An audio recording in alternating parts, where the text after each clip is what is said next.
Hey yo, thank you for the love for my first movie review on this channel. This is the second one.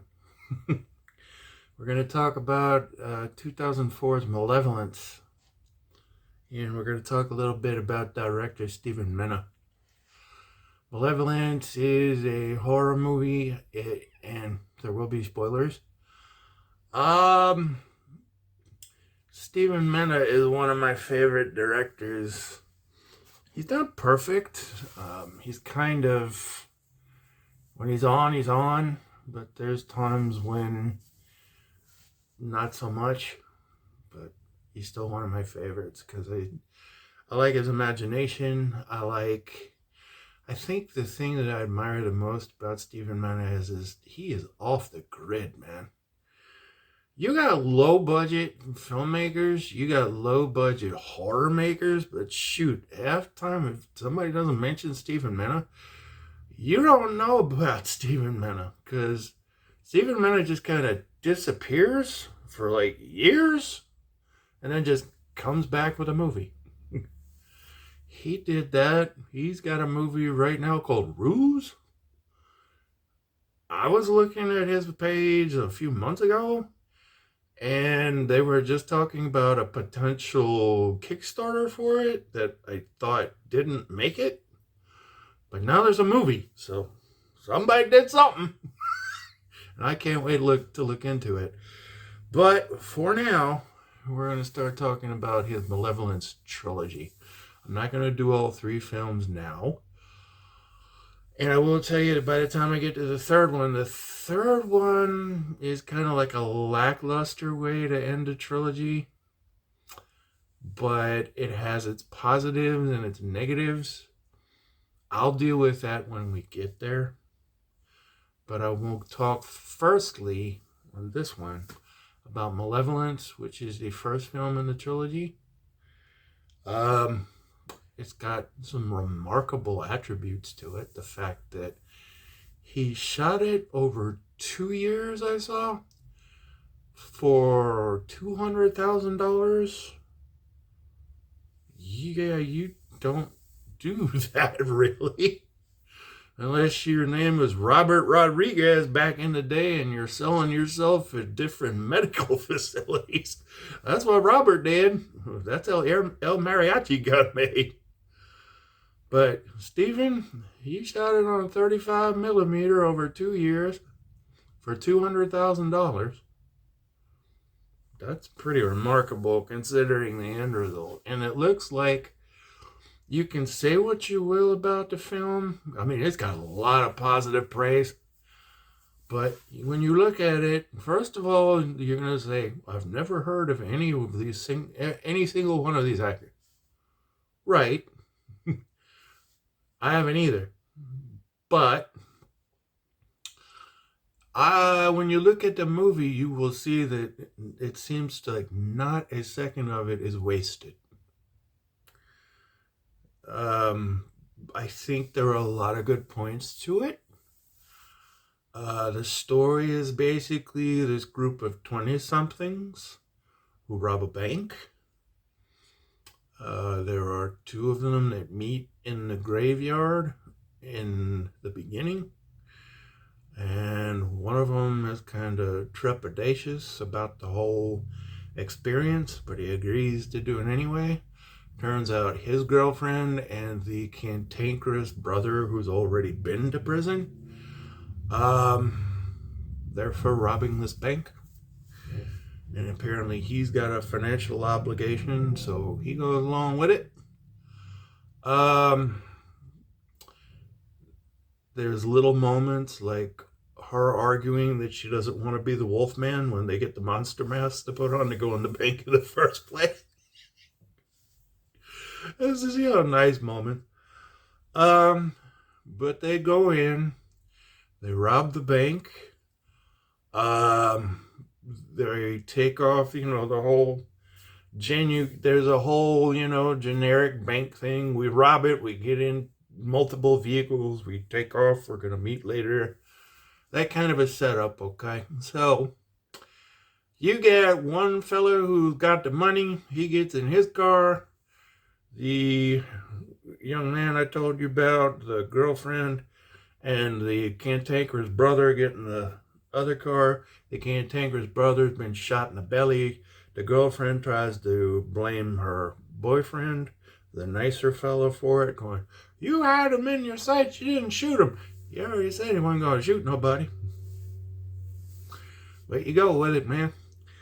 So they have a rundown, I don't know, you call it rundown, abandoned, dumpy house in the middle of BF Egypt that they're going to go meet at.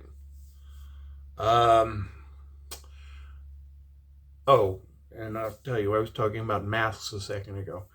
The one guy who takes off with the money, he's got basically a pillowcase over his head with 2 slits in it, and they're all wearing brown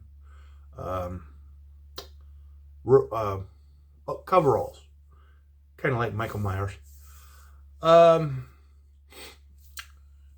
And he goes off. He has himself some car trouble. So the guy with the money. So he's got to try to find a way to get the rest of the way to the hideout. Stops at a gas station, hijacks a mother and her young daughter. The young daughter, I guess they were playing softball. They were on their way home, talking about getting ice cream. She gets hoity-toity. "You mean ice cream at a gas station?" Man, you get some of your best ice cream from a gas station sometimes. What you talking about? But he gets them, takes the car, takes them, continues on to the hideout, ties them up. Of course, the young girl gets away. She's running. He goes running after the girl. The mom's all duct taped up. She ain't gonna do nothing. So this fool leaves the money. The mom goes to do this. Now, let me back up just a little bit. Because what I'm fixing to tell you is not only important for this film, it's important for all 3. So, in the very beginning of the film, the little boy, his name is Martin Bristol. You're going to need to know that for the trilogy. Martin Bristol is sitting on a swing set at one point at his mom's house. A creepy guy comes up and kidnaps Martin Bristol. Turns out the creepy guy, who is seen in shadow, we'll come back to him later, kidnaps Martin. Takes Martin back to his creepy house. Now, we'll go back forward a little bit. I told you, the guy in the pillowcase, mask, chasing after the girl. Where does he end up? The creepy house. The creepy house in which our little Martin Bristol was tied up and forced to watch the guy in shadow murder a chick. Then, turns out, our little boy Martin grew up. Basically I don't know if we would call it a protege, or a victim, or a prisoner, all of the above, I think, of the man in shadow. So, the little girl makes the way to Martin's house, because it's now Martin's house. Martin's creepy house. Gets inside. Here comes our boy.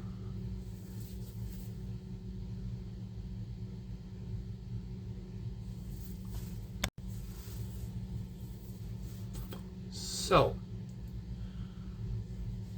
they get in the house. Our boy with the mask. So Martin decides to take his outfit, because of course he does. He takes his outfit, puts it on, puts the mask on. Now everybody thinks that Martin is the other fella. So what it does is gets switches. In the meantime, the nicer guy, the girlfriend, the scummy brother dies. They drag his ass out and leave him. Then the two of them end up continuing their way to the hideout. You've got the tied up mom, the girl, you don't know where she is now. We'll find out about her later. You got Martin running around in the other guy's outfit. You got the nicer bank robber and the girlfriend. So the nicer guy and the girlfriend, they're making their way to the house. They have a little pitch argument.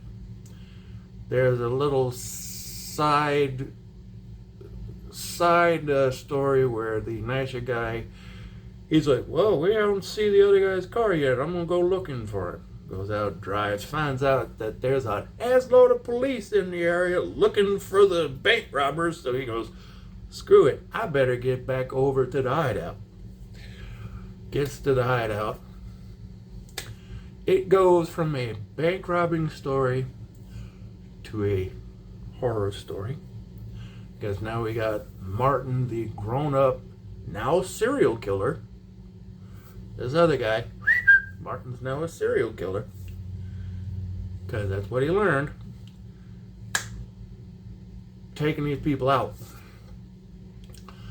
So now, you got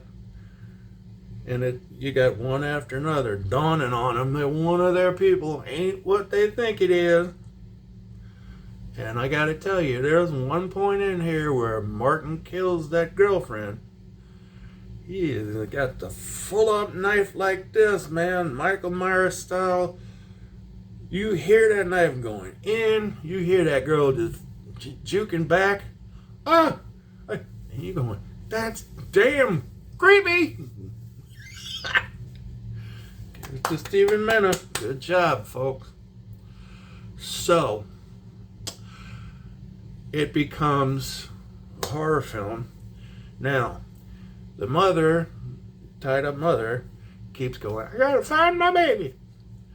So you end up at one point with the tied up mother, the nicer bank robber, everybody else. So he agrees to help her find her kid. They end up over at Martin's house. They do get the kid. And in the horror trope, because pretty much all serial killer movies do this, you know, where people get killed and then they're gone and then their dead body pops up later. So there's the guy that Martin took his outfit in the closet with the kid. Oh, Kurt, there he is.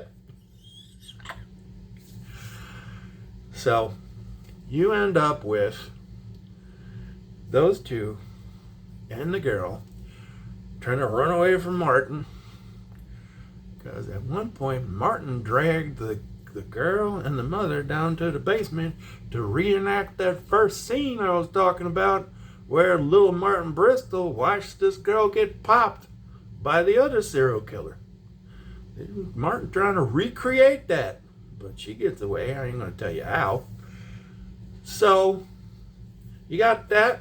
Meanwhile, you got the po-po driving around, trying to look and see what's going on there. I thought I saw this other guy's car sitting there. I'm going to go look. Here, APB, cops out all over the place. And you know, the cops are always slow on the uptake on this stuff. So, you get, and I'm not going to tell you who all makes it. Some do, some don't. But like I say, it's the first in a trilogy. you have the FBI coming in at the end because our boy, the slow cop, called the FBI when he found out about all this stuff. One of the things that I look crossways at is one of the people that didn't make it. You could technically rule that a bad shooting by the police officer. Nobody brings that up again, which is like, And there's a certain gentleman in this movie who's with law enforcement who I'm going to bring up when I talk about the third movie. And it's not good. But I'll leave that as a teaser for the third movie. Now, I will say, before I cut off, the second movie, which this is going to lead into, called Bereavement, which is a prequel to all this, is my favorite of the trilogy. When I get there, I will tell you why. But, as a whole, I think that Stevan Mena is bright, resourceful, a hell of an imagination. And what you're able to do with $200,000, you got you a nice team of people acting. Not every one of them are going to win awards with their acting, but what was culled together for this movie, I'll overlook that. Were you able to pull off for 35 millimeter in 2004 with that kind of tenacity that it took you 2 years to put this movie together? The only other one that I ever heard of that had that kind of tenacity, now I've already mentioned Robert Rodriguez, but Don Coscarelli would be the other one, of Phantasm fame. He's another one that works outside the studio system, putting his own movie together, his own money together. I mean, I think it was Phantasm 5, took him 5 years to shoot it. You know, get a little money, shoot. Get a little money, shoot. Get a little money, shoot. So it's admirable, folks.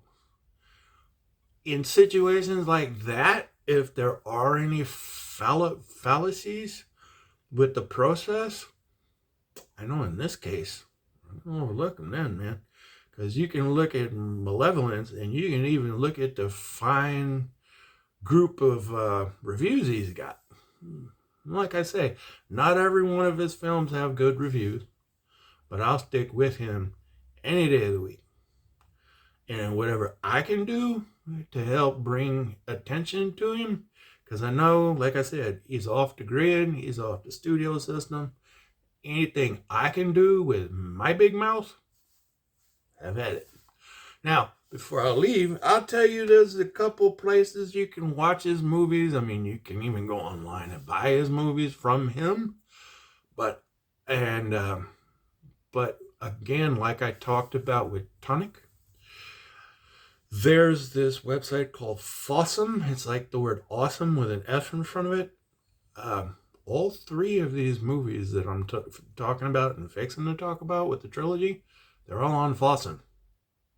I specifically gave Malevolence another look, because I've seen it numerous times, but I gave it another look on Fossum just to say I did, and if Steven's getting anything off that, then give him a little bit of love. Anyway, so, and I'm giving y'all a little bit of love if you're watching my stuff, and especially if you got this far. Thank you very much for your time. Please subscribe to my channel if you haven't. Y'all take care. I'll see you on the next one.